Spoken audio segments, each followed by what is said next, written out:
ஞானச்சாரலை விரும்பி கேட்டு தங்களின் அருமையான கருத்துக்களை பகிர்ந்து வரும் அன்பு நண்பர்கள் மற்றும் பார்வையாளர்கள் அனைவருக்கும் எங்களின் மனமார்ந்த நன்றிகள்.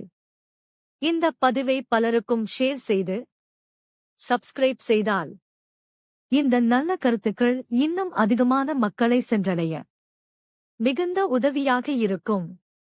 தொடர்ந்து உங்கள் அன்பும் ஆதரவும் தாருங்கள். நன்றி. வேளம் இளைஞனாகிய எல்லாம் வல்ல ஸ்ரீ கடுகாசலமூர்த்தி பெருமானுடைய திருவருளினால் வெளிவந்து கொண்டிருக்கும் இந்த ஞானச்சாரலில் அரிதான பல செய்திகளை உங்களோடு பகிர்ந்து வருகிற இந்த நாளில் இந்த மண்ணுலகில் மனித அறிவுக்கு அப்பாற்பட்டு, மனித ஆய்வுகளுக்கு அப்பாற்பட்டு இறைவனால் நடத்தப்படுகிற பல்வேறு சம்பவங்கள், பல்வேறு படைப்புகள், பல்வேறு விளைவுகள், இவற்றை இயற்கையின் போக்கிலே நம் நாட்டு தீர்க்கதரிசிகள் நெடுங்கால ஆய்வுகளினால் அதை ஆழமாக சிந்தித்து கண்டுபிடித்து நமக்கு பல விஷயங்களை கூறி சென்றார்கள். நம்மிடையே நவீனமான ஆய்வு பட்டறைகளோ ஆய்வு கருவிகளோ எதுவுமே இல்லை. ஆனால் இவர்கள் தங்களுடைய மனதையும் சூக்கும சரீரத்தையும் பயன்படுத்தி இறை அருளை முழுவதும் பெற்று இந்த படைப்பு ரகசியங்களை அதனுடைய மூல வேரிலிருந்து அறிந்து பல பல செய்திகளை கண்டுபிடித்திருக்கிறார்கள் நம் நாட்டு முன்னோர்கள். மேலை நாடுகளில் இன்று கண்டுபிடிக்கிற நிலை அது ஒரு விதமாக இருக்கிறது. ஆனால் பல ஆயிரம் ஆண்டுகளுக்கு முன்பாக நம் நாட்டில் இவர்கள் எந்த கருவிகளும் இல்லாத காலத்தில் எல்லாவற்றிற்கும் அதனுடைய ஆணிவேரிலிருந்து தொடங்கி தங்களுடைய ஆய்வுகளை செய்து அதை சுருக்கமாக மக்களிடையே சொல்லி சென்றார்கள். ஏடுகளிலே விரிவாக எழுதப்பட்டாலும் கால ஓட்டத்தில் அவைகளெல்லாம் மறைந்தது. அதனால் செய்திகள் மட்டும், சம்பவங்களும் செய்திகளும் நம் நாட்டில் இருந்தது. செய்திகளும் மறைந்து சம்பவங்களும் குறைந்தது. அதனால் நம்முடைய மூதாதையர்களுடைய பழக்க வழக்கங்கள் எல்லாம் வெகுவாக நம் கண்முன்னால் இருந்து நீங்கி போனதோடு அவற்றின் மேல் உள்ள நம்பிக்கைகளும் சந்தேகத்திற்கிடமானதாக பல விஷயங்கள் ஆகிவிட்டது.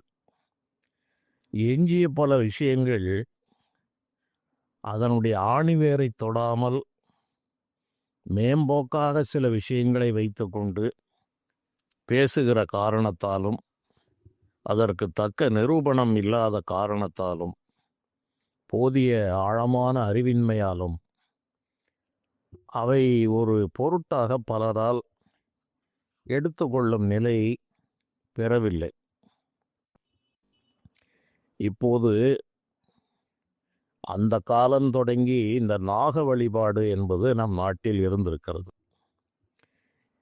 நாக வழிபாடு பஞ்சபூதங்களையும் வழிபாடு செய்திருக்கிறார்கள், அக்னியை வழிபாடு செய்திருக்கிறார்கள், மழையை வழிபாடு, காற்றையும் வழிபாடு, இப்படி அனைத்தும் பஞ்ச ஆகாயத்தை எப்போதும் வணங்குவது. இதில் நாகத்தை பிரதானமாக வழிபட்டார்கள்.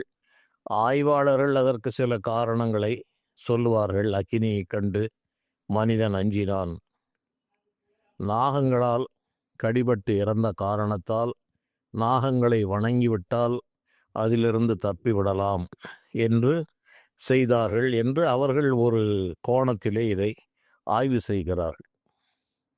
ஆனால் நன்றாக சிந்தித்து பார்த்தால் நாகங்களால் ஆபத்து இருக்கிறது என்பது உண்மை. அதில் எந்த சந்தேகமும் இல்லை. நஞ்சுடைமை தானறிந்து நாகம் கறந்துரையும் என்று கூறுவார்கள். நஞ்சிருக்கிற காரணத்தில் தான் அந்த நாகங்கள் மறைந்து வாழ்கிறது. தனக்கு ஆபத்து நேருகிறது என்கிற சூழ்நிலை வரும்போது அவர்களை அது தீண்டுகிறது. நம்முடைய சாஸ்திரங்கள், நம் நாட்டு கொள்கையின்படி எந்த சம்பவமும் விதியின் அனுமதியின்றி நடக்காது. எதுவுமே தன்போக்கில் நடக்காது என்ற கொள்கையில் உறுதியானவர்களுடைய வாய்ச்சொற்கள் தான் இவை. அதை அந்த நிலையிலிருந்து பார்க்க வேண்டும். பாம்பு தலைமாட்டிலே இருந்தாலும் கூட ஒரு மனிதனை கடிக்க வேண்டிய விதி இல்லாவிட்டால் கடிக்காது. காலை சுற்றிய பாம்பு கடிக்காமல் விடாது என்ற ஒரு பழமொழி உண்டு. காலை சுற்றி கடிக்காமல் போன கருநாக பாம்பை நானே என் வாழ்வில் சந்தித்திருக்கிறேன். இதை நான் முன்பே கூட கூறியிருக்கலாம். அப்போது பாம்பை கண்டால் பாம்பு நஞ்சு இருக்கிறது, கடித்தால் மரணம் என்பது அனைவருக்கும் தெரிந்து அதை அஞ்சினாலும் அதை இறைவனோடு சேர்த்தார்கள். நம் நாட்டில் வணங்குகிற தெய்வங்கள் அனைத்திலும் எத்தனையோ பிராணிகள் இருந்த போதிலும் ஒரு சில பிராணிகள், ஒரு சில பறவைகளை இறைவனோடு இணைத்தார்கள். மயில் இருக்கிறது. மயிலோடு எந்த விதமான மயில் மனிதனுக்கு எந்த தீமையும் செய்வதில்லை. கோழி மனிதனுக்கு எந்த தீமையும் சேவல் செய்வதில்லை.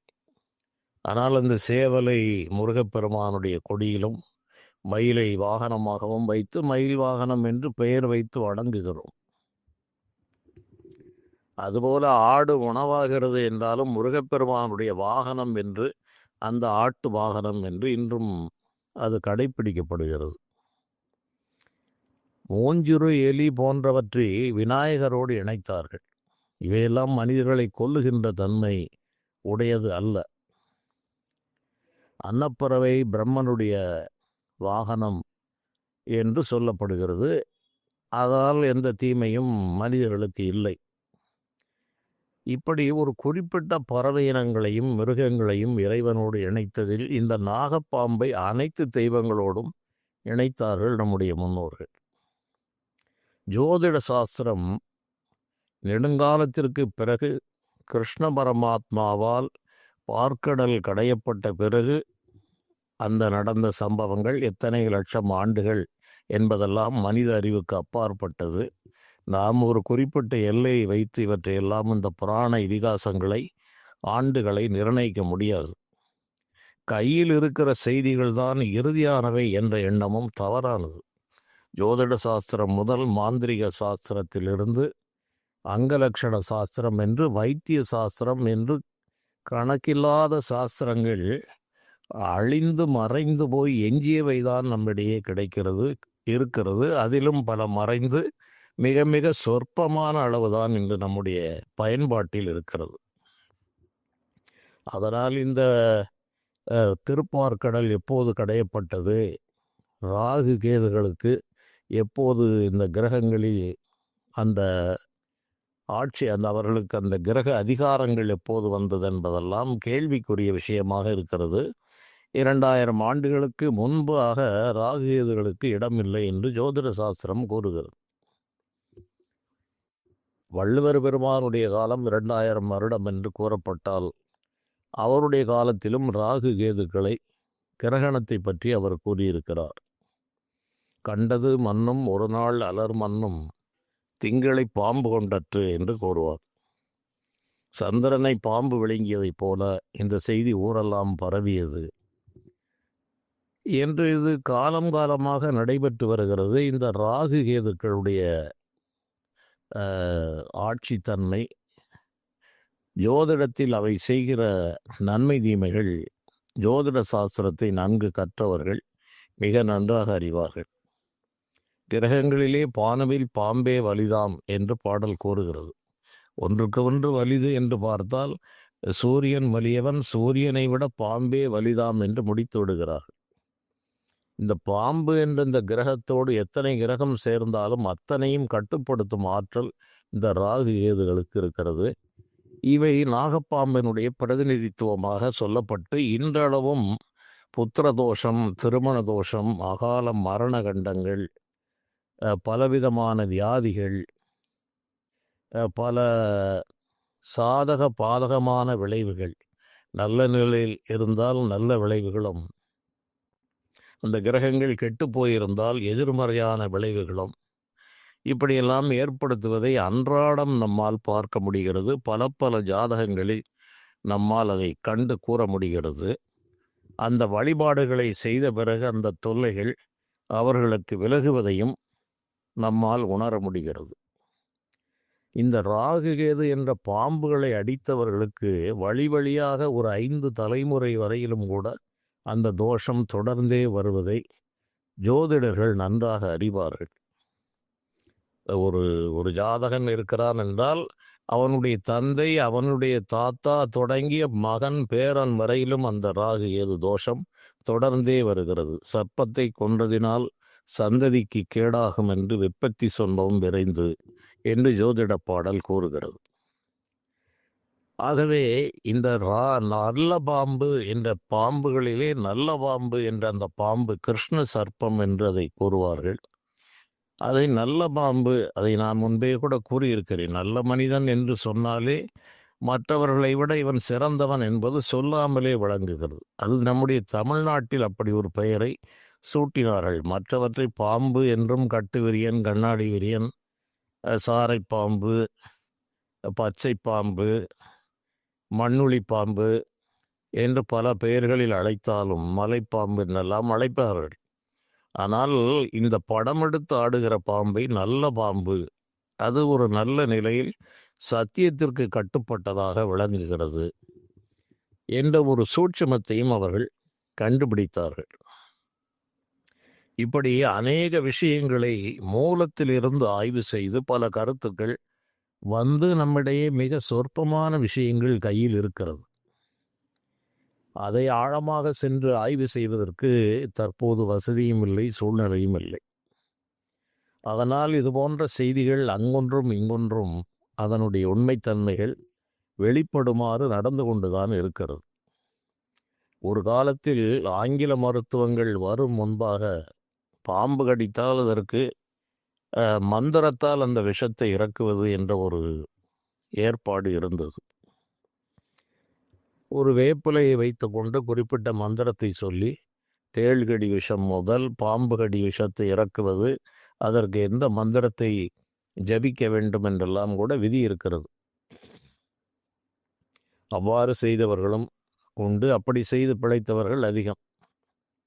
பிழைக்க முடியாமல் போனவர்களும் இருப்பார்கள். ஏனென்றால் அவனுக்கு விதி நன்றாக இருந்தால்தான் அவன் பிழைக்க முடியும். இல்லாவிட்டால் எந்த நிலை இருந்தாலும் பிழைப்பது அரிது. பிறந்ததே இறப்பதற்குத்தான். பிறப்பு என்பது இறப்பு என்பதை உள்ளடக்கியே உள்ள ஒரு விஷயம் என்பதால் இந்த இறப்பை தவிர்த்தல் என்பது எல்லா காலத்திலும் எப்போதும் எல்லோருக்கும் சாத்தியமான ஒன்று அல்ல. தள்ளி போடுவதும் கூட அரிதான நிகழ்வு.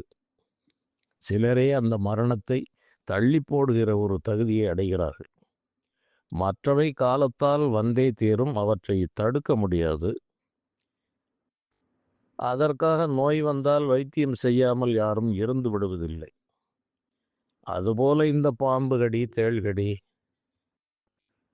வண்டுகடி, பூரான்கடி, நட்டுவாக்காலி என்று பலவித விஷப்பிராணிகளிடமிருந்து அந்த கடிபட்டவர்களை காப்பாற்றுவதற்கு இந்த மாந்திரிக முறையிலே மந்திரத்தை சொல்லி அந்த வேப்பிலையால் ஜபம் செய்யும் போது அந்த விஷங்கள் இறங்குவது அந்த காலங்களில் அதிகமாக இருந்தது. அதன் மூலமாக மட்டுமே விதி உள்ளவர்கள் பிழைத்தார்கள், சிலர் இறந்தார்கள்.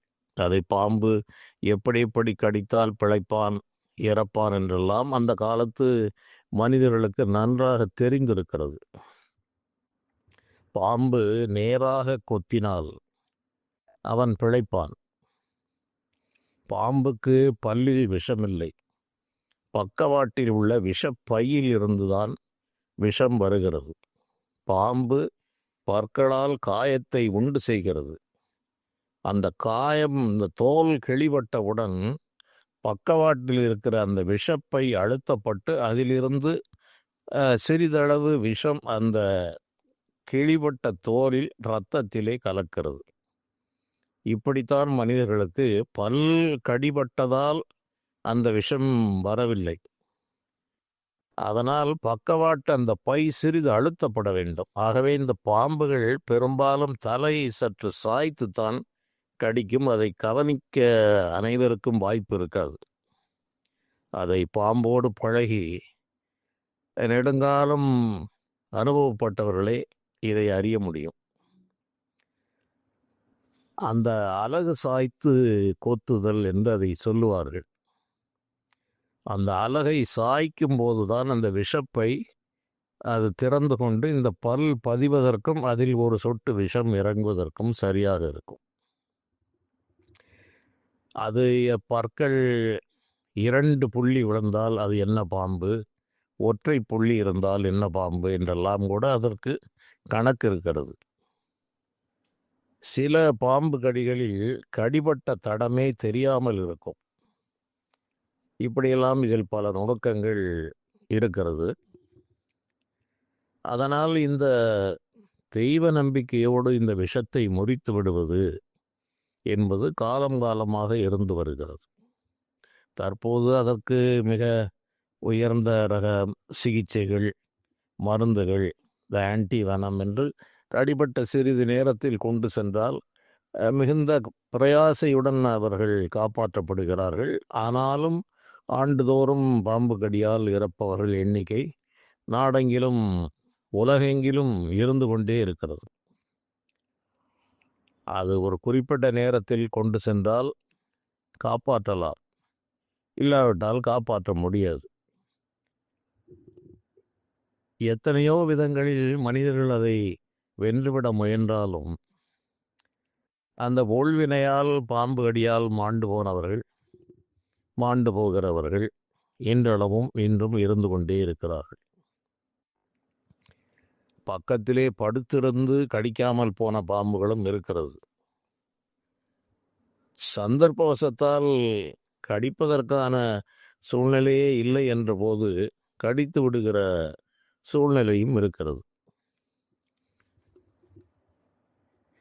இப்படி இந்த நல்ல பாம்புகளுடைய வாழ்க்கை, அதனுடைய செயல்கள் ஒரு தெய்வீகத்தன்மையோடு இருந்தாலும் மந்திரத்திற்கு அது கட்டுப்படுகிறது என்பதை மறுப்பதற்கில்லை. நம்முடைய முன்னோர்கள் அனைவரும் இதை கண்டு கூறியிருக்கிறார்கள். இந்த கலைகளில் சிறந்தவர்கள் அந்த கடித்த பாம்பை கொண்டு வந்து இந்த விஷத்தை எடுத்து விடுவது என்ற ஒரு கர்ண பரம்பரை செய்தி ஒன்று உண்டு. அதை நானும் இளமையில் கேள்விப்பட்டிருக்கிறேன். பார்த்ததாக கூறிய நபர்கள் வாயிலாக கேள்விப்பட்டிருக்கிறேன். இப்படி சம்பவங்களெல்லாம் நடந்திருக்கிறது. இன்றைய ஆய்வு மனம் அதை ஏற்றுக்கொள்ளுமா என்பது சந்தேகம். ஏற்றுக்கொள்ள முடியாது. அவர்களால் ஏற்றுக்கொள்வதற்கு வாய்ப்பில்லை. பாம்புகளை பற்றி அவருடைய பார்வையும் நம்முடைய முன்னோர்களுடைய நம்பிக்கையும் வேறு விதமாக இருக்கிறது. ஆனால் இது போன்ற ஒரு நபர் அல்ல, பலர் கூறியதை நான் பார்த்திருக்கிறேன், கேட்டிருக்கிறேன்.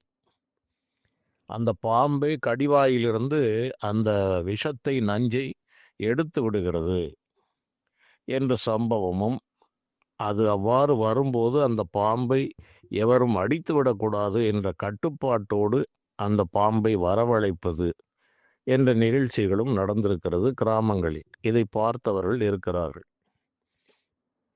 என்னுடைய தந்தை போன்றவர்கள் அவர்களும் இது போன்ற சம்பவங்களை பார்த்து பல விஷயத்தை கூறியிருக்கிறார். இதிலே இந்த புராண இதிகாசங்களில் 8 நாகங்கள் சொல்லப்பட்டிருக்கிறது. சங்கன், குலிகன், பத்மன்,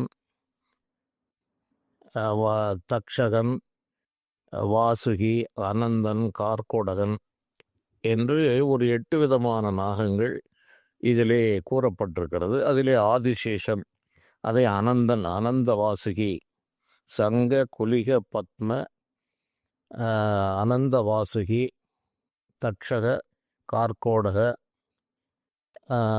என்று அந்த 8 நாகங்களுக்கும் அது ஒரு ஒரு ஒழுங்குமுறையோடு அந்த பெயர்கள் வரும். அதிலே இந்த அனந்தன் மேல் சயனிக்கிற காரணத்தால் திருமாலுக்கு அனந்த சயனம் என்று அந்த நாகத்திற்கே அனந்தன் என்ற பெயர் உண்டு. அதிலே சயனித்திருப்பதால் அனந்த சயனம் என்ற பெயர். திருவனந்தபுரம் என்று சொல்லப்படுகிறது, அனந்த சயனம் என்று சொல்லப்படுகிறது. இப்போ ஆதிசேஷன் படுக்கையாக அந்த பெருமாளுக்கு, ஸ்ரீமன் நாராயணனுக்கு திருப்பார்கடலிலே அது சொல்லப்பட்டாலும் பரமசிவனுக்கு கழுத்திலே அந்த நல்ல பாம்பு சுற்றி கிடக்கிறது. இப்படி எல்லா தெய்வங்களுக்கும் இருக்கிறது. இதை நான் முன்பே கூறியிருக்கிறேன். இதில் புராணங்கள் இந்த தட்சயாகம் என்று சர்ப்பயாகம் என்று சொல்லி அந்த மகாபாரதத்தில் இதை பற்றி விரிவான செய்திகள் எல்லாம் இருக்கிறது. இந்த ஜனமேஜயன் என்கிற ராஜா இந்த சர்ப்பயாகம் செய்தார் என்று அதற்கான மிகப்பெரிய கதைகள், பல உள்ளர்த்தங்களோடு கூடியவை. இந்த கதைகள் கூட போய்விட்டது. அது போன்ற விளக்கங்கள் எல்லாம் அதில் இருக்கிறது. அவ்வாறு அவன் பல சர்ப்பங்களை கொன்றதால் அவனுடைய வம்சத்தில் உள்ள பரீட்சித்து என்கிற ராஜாவை இறுதியாக மிச்சமில்லாமல் அழிக்க வேண்டும் என்று அந்த அஷ்ட நாகங்களில் கார்கோடகன் என்ற நாகம் மிக கொடிய விஷத்தை உடையது என்று கூறுகிறார்கள். இந்த கார்கோடகன் ஒரு சபதத்தை செய்கிறது. இந்த சபதத்தை என்ன என்றால், இந்த பரீட்சித்து ராஜாவுக்கும் அவருடைய ஜாதகத்திலே விஷகண்டம் என்று ஜோதிடர்கள் கணித்திருக்கிறார்கள். இந்த வயதில் இவருக்கு நாகத்தால் கண்டம். இங்கே ஏற்கனவே இந்த கார்கோடகன் மும்மூர்த்திகளும் அறிய ஒரு சபதத்தை எடுத்திருக்கிறது. இதில் வேடிக்கை என்ன என்றால், ஒரே தந்தைக்கு பிறந்தது இந்த 2 தாயும் ஒரு தந்தைக்கும் இருவேறு மனைவிகளுக்கும் பிறந்தவைதான் நாகங்களும் கருடனும். வினதா என்கிற பெண்மணிக்கு கருடன் பிறந்ததாகவும் கத்ரு என்ற பெண்மணிக்கு நாக கூட்டங்கள் பிறந்ததாகவும் சொல்லப்பட்டு, இந்த கருடனுக்கும் நாகத்திற்கும் சுபாவ சத்துருத்தன்மை ஏற்பட்டிருக்கிறது. இன்றளவும் அதை பார்க்கலாம். இந்த 2ம் பெருமாளுக்கு கருடன் வாகனமாகவும் அந்த நாகம் படுக்கையாகவும் இருக்கிறது. அதுபோல மயிலுக்கும் பாம்புக்கும் பகை என்றால் முருகனுக்கு வாகனமாகவும் மயிலினுடைய காலுக்கு கீழே நாகமும் வைத்திருப்பார்கள். அந்த கார்கோடகன் இந்த சபதத்தை எடுத்து இந்த ராஜாவை அழித்து விடுவேன் என்று சபதத்தை மேற்கொண்டு அதற்கான காலத்தை எதிர்பார்த்திருக்கிறார். இந்த பரிசுத்த ராஜாவோ இந்த வயதில் கண்டம் இருக்கிறது என்ற காரணத்தால் நாடெங்கிலும் அவர் விளம்பரப்படுத்தியிருக்கிறார். இவ்வாறு நாக சர்ப்ப விஷத்திலிருந்து காப்பாற்றுபவர் எவராக இருந்தாலும் பாதி ராஜ்யத்தை கொடுத்து விடுவேன் என்று அவர் ஒரு அறிவிப்பு செய்திருக்கிறார்.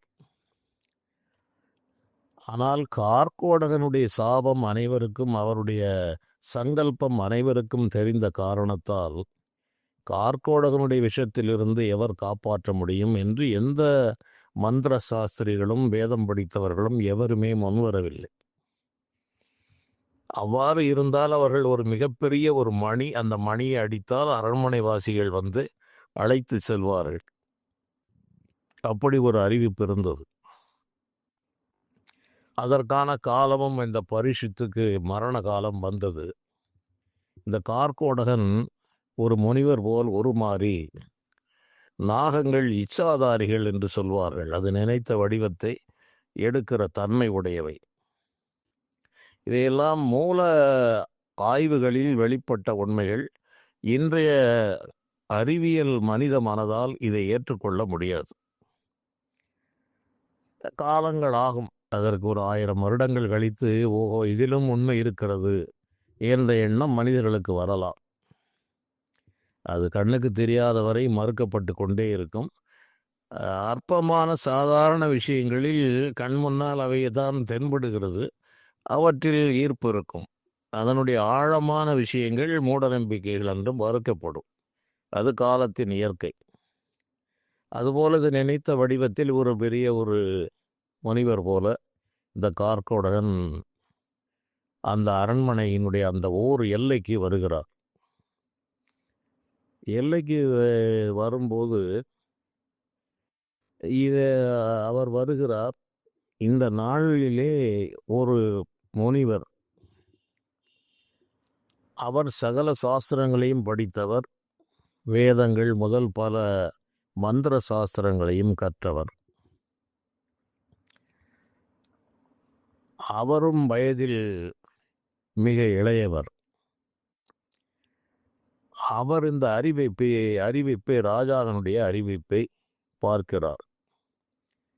பார்த்து இதுபோல பாதி ராஜ்யம் தரப்படும் என்கிறார். இவரோ சகல சாஸ்திரங்களையும் கற்று தேர்ந்த ஒரு மனிதர்.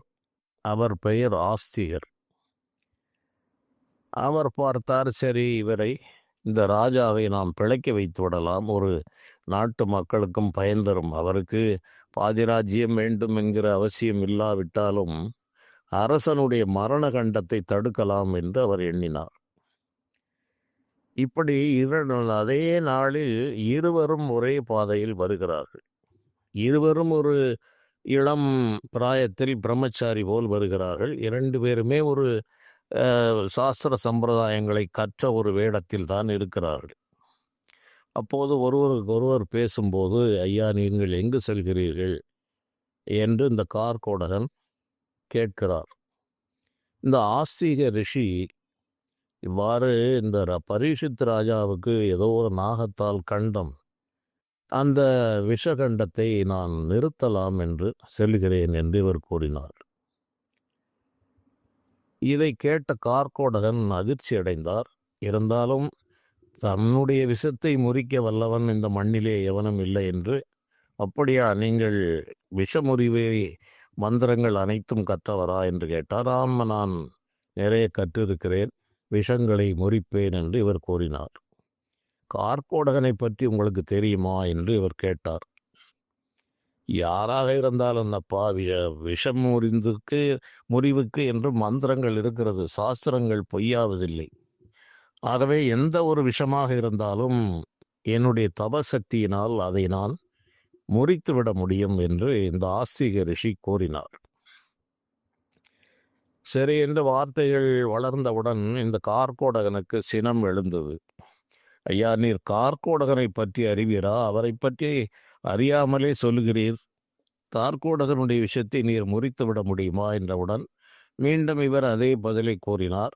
உடனே இந்த மனித வடிவில் இருந்த கார்கோடகன் தன்னுடைய யதார்த்த வடிவத்தை எடுத்து, ஐயா, நான் தான் கார்கோடகன், அரசனை நாளை நான் தீண்ட வேண்டும், அதனால் நான் வருகிற வழியில் உம்மை தற்செயலாக சந்தித்தேன், என்னுடைய விஷயத்தை உம்மால் நீக்க முடியுமா, என்னுடைய ஆற்றல் உமக்கு தெரியுமா என்று கேட்டார். ஆஸ்திக ரிஷி அதிர்ச்சி அடையவில்லை. சரி, நீ உன் வேலையை செய், நான் என் வேலையை செய்கிறேன் என்று அவர் கூறினார்.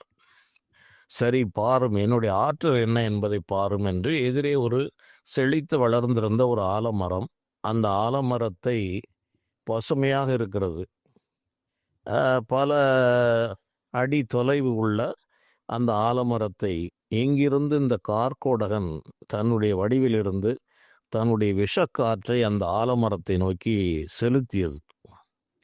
அந்த விஷக்காற்று பட்டவுடன் படர்ந்து விரிந்து பசுமையாக இருந்த அந்த ஆலமரம் அப்படியே தீப்பற்றி எரிந்து சாம்பலாகிவிட்டது. இதை பார்த்து பெருமிதத்தோடு பார்த்தீரா என்னுடைய விஷத்தினுடைய தன்மையை?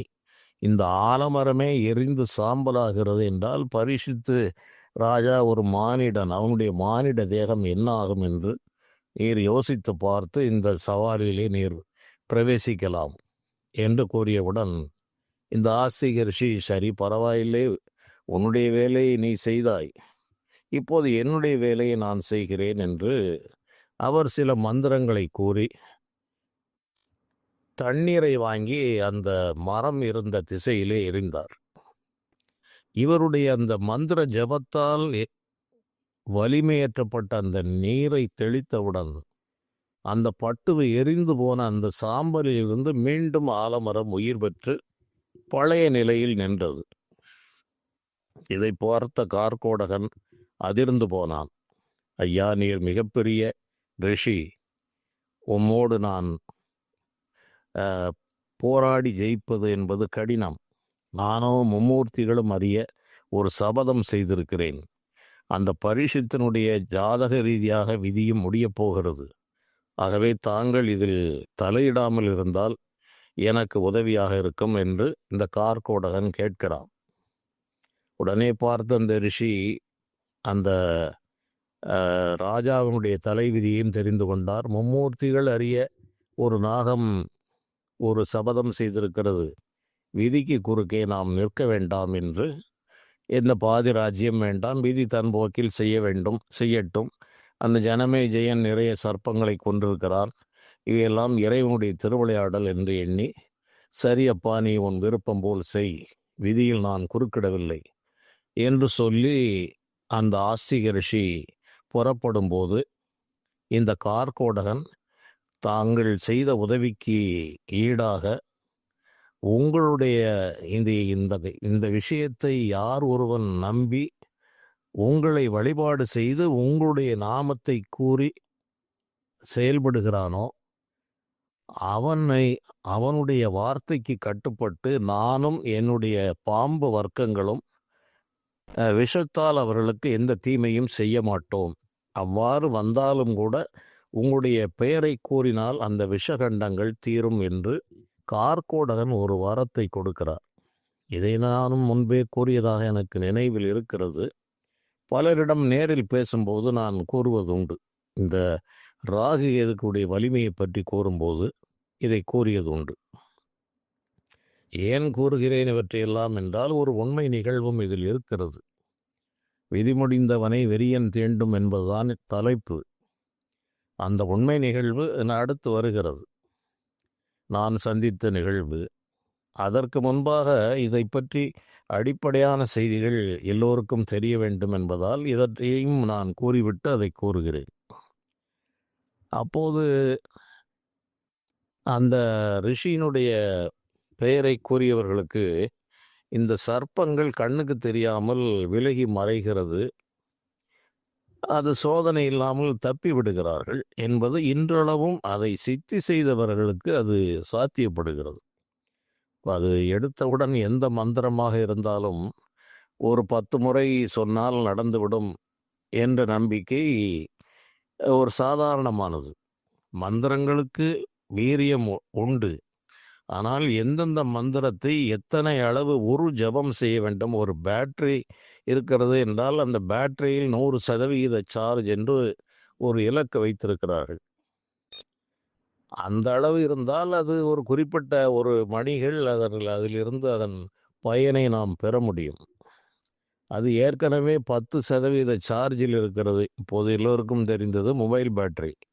10% இருக்கிற அந்த மொபைல் ஃபோனை எவ்வளவு பயன்படுத்த முடியுமோ அவ்வளவுதான் பயன்படுத்த முடியும். அப்போது அதில் கதிர்வீச்சுகள் மிக அதிகமாக இருக்கிறது, பயன்படுத்தக்கூடாது என்றும் கூறப்படுகிறது. அதுபோல மந்திரங்களை குறிப்பிட்ட அளவு மீண்டும் மீண்டும் ஜபம் செய்து சித்தி செய்த பிறகு ஒரு 5 முறை 2 முறை கூறினால் கூட அது வேலை செய்யும். இவையெல்லாம் ஒரு அறிவியல் அடிப்படையோடு உள்ள விஷயங்கள். இவை மூடநம்பிக்கை அல்ல. எந்த அளவு சக்தியை சேமித்து வைத்திருக்கிறோமோ அந்த அளவு பயன்படுத்த முடியும் என்ற ஒரு தர்க்கவாதங்களுக்கு உட்பட்ட காரியங்கள். அதனால் இன்றளவும் அதை சித்தி செய்தவர்களுக்கு அது பலிக்கிறது. நம்பியவர்களுக்குத்தான் எவையுமே வேலை செய்கிறது. இதற்கான ஒரு உண்மை சம்பவத்தையும் நான் ஒன்றை கூறுகிறேன். இது வலைத்தளங்களிலே பல ஆண்டுகளுக்கு முன்பாக வந்தது. எனக்கு சிலர் அனுப்பினார்கள். ஒரு இஸ்லாமியர் ஊர் எனக்கு சரியாக நினைவில்லை. அந்த ஊரில் யாருக்கு பாம்பு கடித்தாலும் அவரிடம் கொண்டு போய் ஒப்படைப்பார்கள். அவர் சின்ன சின்ன ஒரு வேலைகளை செய்துவிட்டு உள்ளே சென்று ஏதோ விபூதி எடுத்து கொடுத்து பூச சொல்வார் என்று அந்த செய்தியில் நான் படித்திருக்கிறேன். அவ்வாறு செய்தவுடன் அந்த விஷக்கடிகள் இறங்கி அநேகர் பிழைத்திருக்கிறார்கள் என்று அந்த செய்தி கூறியது. அதன் பிறகு ஒரு பிரபலமான ஒரு நபர் அவரோடு சென்று அவர் சொல்லியதாகத்தான் இந்த செய்திகள் வெளியே வந்தது. அவர் இந்த இஸ்லாமியரிடம் போய் கேட்டு, ஐயா தாங்கள் என்ன மந்திரங்களை கூறுகிறீர்கள், எல்லா பாம்பு கடிகளையும் நீங்கள் பிழைக்க வைக்கிறீர்கள் என்று கேட்டவுடன் அவர் சொன்னாராம், ஐயா அது ஒன்றுமில்லை, தேவாரத்திலே திருநாவுக்கரசு சுவாமிகள் அப்பூதியடிகளுடைய மகனை நாகம் தீண்டியவுடன் அந்த நாக விஷத்தை இறக்குவதற்காக பதிகங்கள் பாடியிருக்கிறார். இந்த பாடல்களை நான் பலமுறை பாடி சித்தி செய்து வைத்திருக்கிறேன். இந்த பாடல்களை சொல்லித்தான் நான் விபூதியை கொடுக்கிறேன். அவர்களுக்கு அந்த நஞ்சு முறிகிறது என்று அவர் கூறினார். இந்த செய்தியை கூறியவர் ஒரு முக்கியமான பொறுப்பில் இருந்தவர். ஆகவே இந்த செய்தி நம்பகமான செய்தி என்று நாம் எடுத்துக்கொள்ளலாம். இப்படி இப்போது அந்த பாடல்கள் அனைவரும் தான் கூறுகிறார்கள். ஆனால் நம்பிக்கையோடு அவர் அதை ஜபம் செய்து அதில் நம்பிக்கையும் பெற்று அதை பிரயோகித்தும் பார்க்கிறார். அது இன்றளவும் உண்மையாக இருக்கிறது. இது போன்ற சூழ்நிலையில் ஏறக்குறைய ஒரு 10 ஆண்டுகள் இருக்கலாம் என்று நினைக்கிறேன். எனக்கு வேண்டிய ஒரு இளைஞன் எப்போதும் என்னோடு இருப்பான். அவன் ஒரு 19 வயதில் என்னோடு வந்து சேர்ந்தவன். சுமார் 30 ஆண்டுகள் அவ்வப்பொழுது நான் இருளில் இருந்தாலும் வருகின்ற ஒரே நபர் இவன்தான். வேறு யாரும் என்னோடு வரமாட்டார்கள். இளம் வயதிலே நான் நெடுநேரம் 12 மணி 1 மணி நேரத்தில் 1 மணிக்கு குறையாமல் வீட்டின் வெளிப்புறத்தில் இருந்து உட்கார்ந்திருந்தால் இவனும் உட்கார்ந்து பல விஷயங்களை கேட்பான். அப்போது அவன் படித்து முடித்த நேரம், ஒரு பள்ளி படிப்பை முடித்திருக்கிறான். வேறு சில படிப்புக்கும் வேலைக்கும் முயற்சி செய்து கொண்டிருந்த காலம். அவன் பிறந்த ஊர் நெற்கட்டும் செவல் என்ற ஊர். அவனுடைய முன்னோர்கள் போன்றவர்களுக்கு அவருடைய வாழ்ந்த சூழ்நிலைகள் எல்லாம் வேறு. ஆகவே அவன் வேறு இடத்திற்கு வந்து என்னோடு சேர்ந்து பூர்வ ஜென்ம விட்ட உரையால் என்னோடு தொடர்பில் வந்தான். நானும் சரி என்று ஞான விதைகளை போடுவோம், இவனுக்கு கொஞ்சம் தவம் இருக்கிறது, பிற்காலத்தில் இது வளரலாம் என்று கருதி அவ்வப்பொழுது ஞான வித்துக்களை பக்குவம் அறிந்து சிறிது சிறிதாக அவனுக்கு அந்த ஞான விஷயங்களை ஊட்டி கொண்டே வந்தேன். இப்போது சுமார் 30 ஆண்டுகள் ஆகிவிட்டது. அவன் படித்தது, தற்போது வேலை பார்ப்பது என்பதற்கும் இந்த ஆன்மீகத்திற்கும் எந்த சம்பந்தமும் கிடையாது. இப்போது அவன் மிகப்பெரிய ஒரு விஷ்ணு பக்தனாக, நாராயணனுடைய பக்தனாக மாறிவிட்டான். 4000 திவ்ய பிரபந்தங்களை 10 புத்தகங்கள் 2000 ரூபாய் அதற்கு மேல். இந்த புத்தகங்கள் வீட்டில் இருந்தாலே விசேஷம் என்று வாங்கி வைத்து என்னிடம் கொண்டு வந்து கொடுத்து அதை வாங்கி வைத்திருக்கிறான். அந்த அளவு திருப்பதி, பெருமாள் கோயில்கள் என்று நான் சொல்லுகிற அனைத்து கோயில்களுக்கும் ஒரு முறையல்ல 50 முறையாவது செல்வார். அப்படிப்பட்ட ஒரு நிலைக்கு இந்த 30 ஆண்டுகளில் அவனிடம் ஏற்பட்ட மாற்றங்கள் இவை. இப்போது அடிக்கடி சந்திக்காவிட்டாலும் நான் ஆரம்பத்தில் போட்ட அந்த ஞான வித்து இப்போது அவனுக்கு நன்றாக வேலை செய்கிறது. அவன் ஒரு முறை ஒரு 10 ஆண்டுகளுக்குள் இருக்கலாம், நள்ளிரவு ஒரு 11:30 மணி 12 நெருங்குகிறது. அப்போது ஒரு அழைப்பு வந்தது. இந்த நேரத்திற்கு இவன் கூப்பிடுகிறானே, என்னவோ முக்கியமான விஷயமாக இருக்கும் என்று கேட்டேன். போது சொன்னான், இதுபோல வீட்டு வாசலிலே வெளியே நடையிலே ஏதோ ஒரு பாம்பு தெரிகிறது, குழந்தைகள் உள்ளே இருக்கிறார்கள், நானும் மனைவியும் வெளியே நிற்கிறோம், வீட்டிற்குள்ளும் நாங்கள் செல்ல முடியாது, அவர்களையும் வெளியே அழைக்க முடியாது, அந்த நடையிலே ஒரு துணிக்கு அடியில் பாம்பு இருக்கிறது என்று கூறினான். இவன் பல நிகழ்ச்சிகளை பார்த்திருக்கிறான். பாம்புகள் அங்கங்கே வந்தால் என்னை சொல்லுவார்கள். நான் போய் சில வார்த்தைகளை சொன்னவுடன் அது அந்த இடத்தை விட்டு என் காலை ஒட்டியே தான் செல்லும், எந்த விதமான துன்பங்களும் செய்யாமல் சென்று விடுவதையும், இருளிலே நான் முள்காடுகளை தாண்டி குளக்கரை போன்ற இடங்களில் இருப்பது அதிகமாக நாகங்கள் உரைகிற இடம், அது காலடியிலே நிறைய நாகங்கள் போவதை நான் பார்த்திருக்கிறேன். அவன் இல்லாத காலங்களில், அவன் இருக்கிற காலங்களிலும் அவனும் பார்த்திருக்கிறான். அந்த பகுதியை ஒட்டி அந்த பாம்புகள் செல்லும். நான் அருகிலே சென்று இது என்ன பாம்பு என்று உற்று கவனித்து வருவேன். இவையெல்லாம் பார்த்ததாலும் பல விஷயங்கள் தெரிந்ததாலும் இவ்வாறு கூறினான். சரி என்று ஒரு மார்கழி தை மாதமாக இருக்கும் என்று நினைக்கிறேன், பனி. நான் அப்போது சில மருந்து மாத்திரைகளை எல்லாம் சாப்பிட்டு விட்டு உறங்குவதற்கு ஆயத்தமான நிலையில் இருக்கிறேன். பொதுவாக எனக்கு இரவு தூக்கம் மிக குறைவு. சரி என்று கிளம்பி சென்றேன். மந்திரத்தை எப்போதும் ஜெபம் செய்வது போல் செய்து கொண்டு போனேன். எனக்கும் காலம் சற்று மந்தமாக இருந்தது. சரி, அவன் சிரமத்தில் இருக்கிறான், பரவாயில்லை, இது போன்று எத்தனையோ செய்திருக்கிறோம், இவன் மிக தொடர்புள்ள ஒரு இளைஞன் என்று அதை போனேன். நானும் சற்று அஜாக்கிரதையாக அந்த துணிக்குள் இருந்தது. எனக்கும் சற்று தூக்க கலக்கம், மாத்திரைகள் வேறு சாப்பிட்டிருந்த காரணத்தால் அந்த பாம்பை சற்று நான் நிதானித்திருக்க வேண்டும். அப்படி இடது கையில் அப்படியே பிடித்து விட்டேன். பிடித்து தூக்கிவிட்டேன். துணிக்கு வெளியே பாம்பு என் கையில் வந்துவிட்டது. நான் தலையை பிடித்ததாக நினைத்து நான் எடுத்தேன். ஆனால் உண்மையில் நான் பிடித்தது வாலை பிடித்திருக்கிறேன். சரி, வாலை பிடித்தது அடுத்த நான் நினைத்து அந்த பாம்பை அடிக்க வேண்டுமென்றால் போனவுடனே அடித்திருக்கலாம். பாம்பை அடிக்கும் வழக்கம் இல்லை. ஒரே ஒரு முறை ஒரு நல்ல பாம்பை அடித்து மிக சிரமத்தை சந்தித்ததால் சர்ப்பங்களை அடிப்பதில்லை, அதுவும் பிறருக்காக அடித்தது. ஆகவே இது வாலை பிடித்து இந்த பாம்பு தொங்கிக் கொண்டிருக்கிறது. அதன் பிறகு பார்த்தால் அது ஒரு கட்டுவிரியன் பாம்பு, நல்ல பிராயமுள்ள பாம்பு.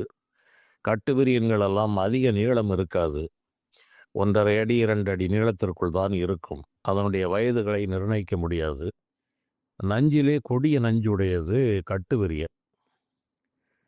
அந்த பாம்பு சிகிச்சை எடுக்கிற அவர்கள், நவீன மருத்துவர்களே, நல்ல பாம்பு கடியை விட மோசமானது என்பதை நன்றாக அறிவார்கள். இவன் வெளியே இருக்கிறான். அவனுடைய துணைவி அங்கே பக்கத்தில் சற்று தள்ளி எனக்கு தொலைவில் இருக்கிறார். நான் இந்த பாம்பை பிடித்து எதிரே வெட்ட வெளி அதிலே எறிந்து விடலாம் என்று நான் கையிலே வைத்து கொண்டே இருக்கிறேன். அது நான் செய்த ஒரு தவறு. நான் எறிந்தால் அது முழுவதும் வெளியே போய் விழாது, பாதியில் விழுந்தால் வேறு பகுதிக்குள் நுழைந்துவிடும் என்று நான் சற்று ஒரு 5-6 அடி முன்னே சென்று அதை நான் தூர எறியலாம் என்ற திட்டத்தில் இருக்கும்போது, அதுவும் மந்திரத்துக்கு கட்டுப்பட்டு எவ்வளவு நேரம்தான் இருக்கும் கையிலே, நான் ஏதோ சும்மா ஒரு புடலங்காயை பிடிப்பது போல் பிடித்து கொண்டே இருந்தேன். ஒரு நிலையில் அந்த காலத்தின் விளைவால் பட்டென்று என்னுடைய கையிலே, அந்த இடது கை நரம்பிலே கடித்தது. அந்த கடித்தவுடன் அந்த பாம்பு சற்று நழுவியது. உடனடியாக அங்கே இருந்த ஒரு தண்ணீர் தொட்டியை அருகே போனது. நான் இதை லட்சியம் செய்யவில்லை. இது கடித்ததை நறுக்கென்று ஒரு வலி இருந்தது.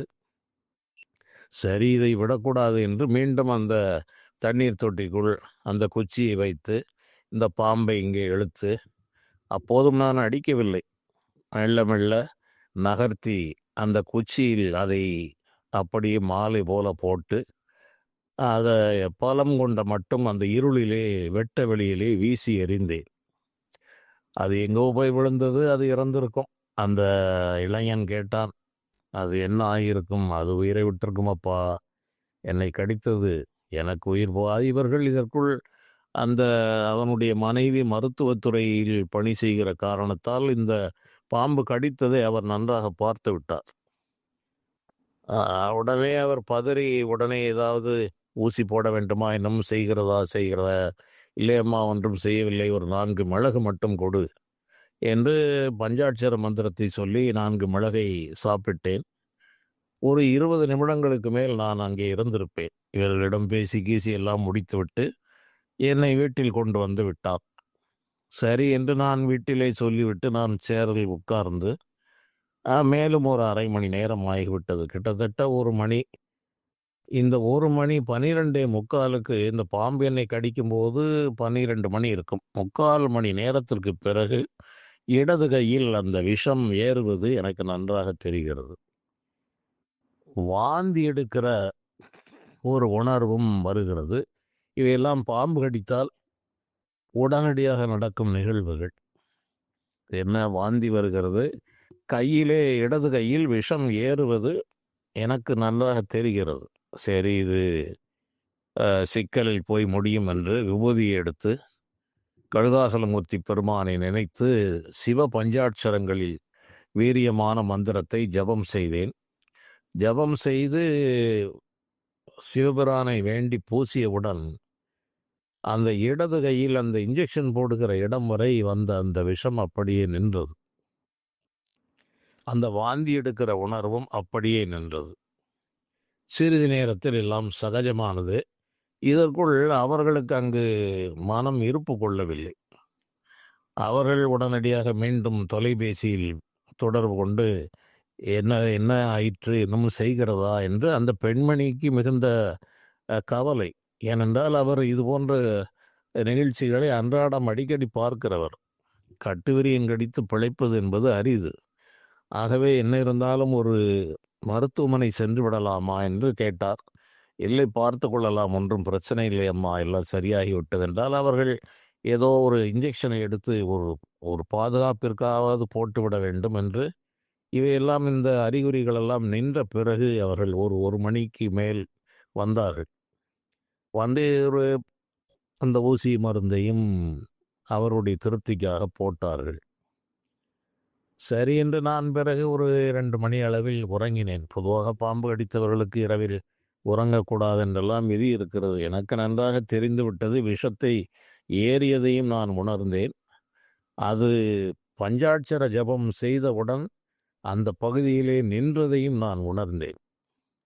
அந்த வாந்தி வருகிற அந்த உணர்வும் நின்றது. அந்த விஷம் அப்படியே முறிந்தது என்பதை நான் 100% உறுதி செய்து கொண்டேன். ஒன்றுமில்லை என்றாலும் எப்போதும் இந்த நாகப்பாம்புகளோடே உறைவது, விளையாடுவது என்பது எனக்கு ஒரு வழக்கம். பொதுவாக நீதிப்பாடல் என்ன கூறுகிறது என்றால், அரவினை ஆட்டுவாரும் அருங்களிர் ஊட்டுவாரும் இரவினில் தனிப்போவாரும் ஏரி நீர் நீந்துவாரும் விரை செறி குழலியான வேசையை விரும்புவாரும் அரசனை பகைத்திட்டாரும் ஆறுயிர் இழப்பர்தாமே என்று நீதிப்பாடல் கூறுகிறது. அரவினை ஆட்டுவார், அந்த பாம்புகளை பிடித்து ஆட்டுவது, பாம்போடு விளையாடுவது என்ற செயல்களை செய்பவர்களும் இந்த யானையை வளர்க்கிற பாகன்கள், இவர்களுக்கெல்லாம் அந்தந்த பிராணிகளால் தான் ஆபத்தே ஏற்படும். இரவினில் தனிப்போவாரும், முன்னும் பின்னும் தெரியாத இடத்திலே தனியே பயணம் செய்தால் அங்கே கழுவர் பயம் இருக்கலாம், பல துன்பங்கள் இருக்கலாம்.